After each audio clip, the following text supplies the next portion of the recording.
जरा सोचिए, आप अपने घर के आंगन में बैठे हैं या दिन के उजाले में अपने ही खेत में काम कर रहे हैं।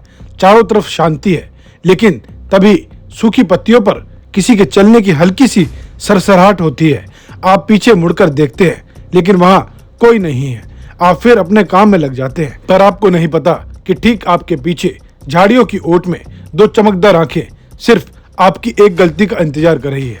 एक ऐसा शिकारी जो हवा की रफ्तार से हमला करता है और चीखने तक का मौका नहीं देता। नमस्कार दोस्तों, मैं हूं आपका Bodhi by the jungle boy और आज हम बात करेंगे उत्तराखंड की हकीकत के बारे में। ये किसी हॉरर फिल्म की कहानी नहीं है दोस्तों, ये आज हमारे भारत के खूबसूरत राज्य उत्तराखंड के गांवों की खौफनाक हकीकत है, जहां इस वक्त इंसानों और आदमखोरों के बीच एक ऐसी खूनी जंग छिड़ चुकी है जिसने सरकार को भी हिलाकर रख दिया है। और हाल ही में सरकार ने एक ऐसा आदेश जारी किया है जिसने पूरे देश में एक बहस सी छेड़ दी है। लेपर्ड को सेल्फ डिफेंस में मारने का आदेश। लेकिन क्या ये आदेश वाकई ग्रामीणों को बचाएगा या ये उन्हें जेल की सलाखों के पीछे पहुंचा देगा? आज की इस वीडियो में हम इसी खौफनाक सच का पर्दाफाश करने वाले हैं।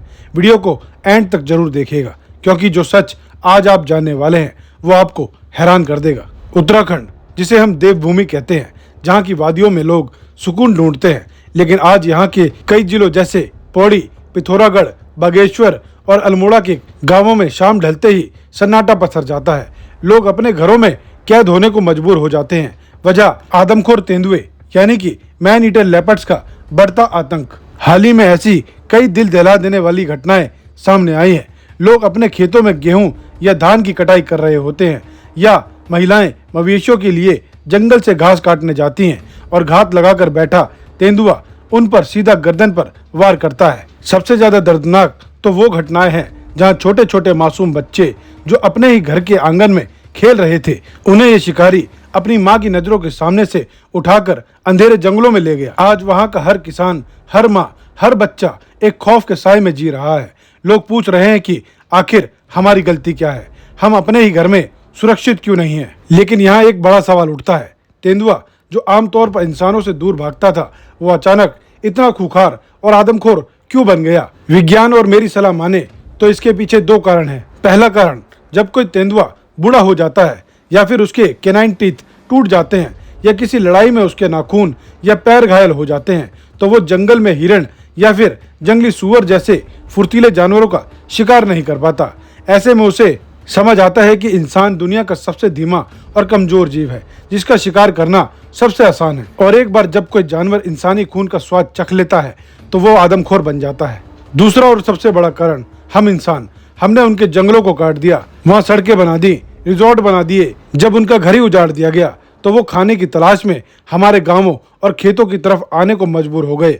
यानी ये जंग हमने ही शुरू की थी, जिसका अंजाम आज भुगतना पड़ रहा है। ग्रामीणों के इसी गुस्से और लगातार होती हुई मौतों को देखते हुए हाल ही में वन विभाग और सरकार की तरफ से एक ऐसा आदेश या कहें कि एक एडवाइजरी सुर्खियों में आई है। हेडलाइन छपी है कि अब तेंदुए के हमले पर आत्मरक्षा यानी कि सेल्फ डिफेंस में आप उसे मार सकते हैं। सुनने में यह आदेश बहुत बड़ा लगता है। ऐसा लगता है कि सरकार ने मानो गांव वालों को खुली छूट दे दी हो। लेकिन दोस्तों, यहीं पर सबसे बड़ा झोल है। ये आदेश जितना सीधा दिखता है उतना है नहीं।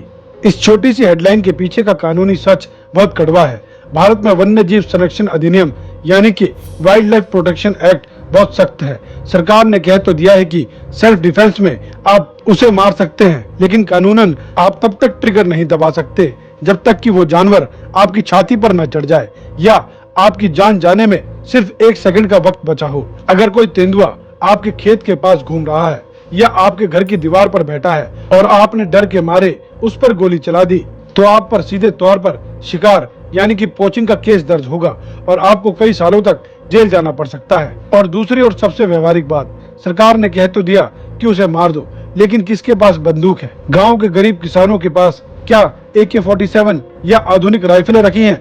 अगर किसी के पास पुरानी लाइसेंसी बंदूक है भी, तो तेंदुए जैसे फुर्तीले जानवर पर जो 1 सेकंड में 10 मीटर की छलांग लगा सकता है, उस पर सटीक निशाना लगाना किसी आम इंसान की बस की बात नहीं है।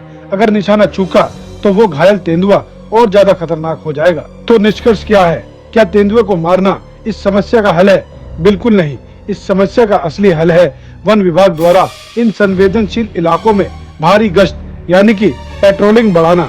गांवों के आसपास की झाड़ियों को साफ करना, रात के समय बिजली की पूरी व्यवस्था करना और जो तेंदुए सच में आदमखोर हो चुके हैं उन्हें तुरंत ट्रैक करके पिंजरे में कैद करना या फिर ट्रंकुलाइज करके बेहोश करके पकड़ना। ये लड़ाई इंसान बनाम जानवर की नहीं है, ये प्रकृति के संतुलन की है। हमें अपनी सुरक्षा भी करनी है और वन्य जीवों का सम्मान भी। आपको क्या लगता है दोस्तों, क्या सरकार का सेल्फ डिफेंस में गोली मारने का विचार सही है या सिर्फ एक कागजी आदेश है? अपनी राय नीचे कमेंट बॉक्स में जरूर लिखें और अगर वीडियो इंफॉर्मेटिव लगी हो तो इसे अपने दोस्तों के साथ शेयर करें और चैनल को सब्सक्राइब करना ना भूलें। मिलते हैं अगली वीडियो में, तब तक के लिए सुरक्षित रहे, सतर्क रहे। जय हिंद।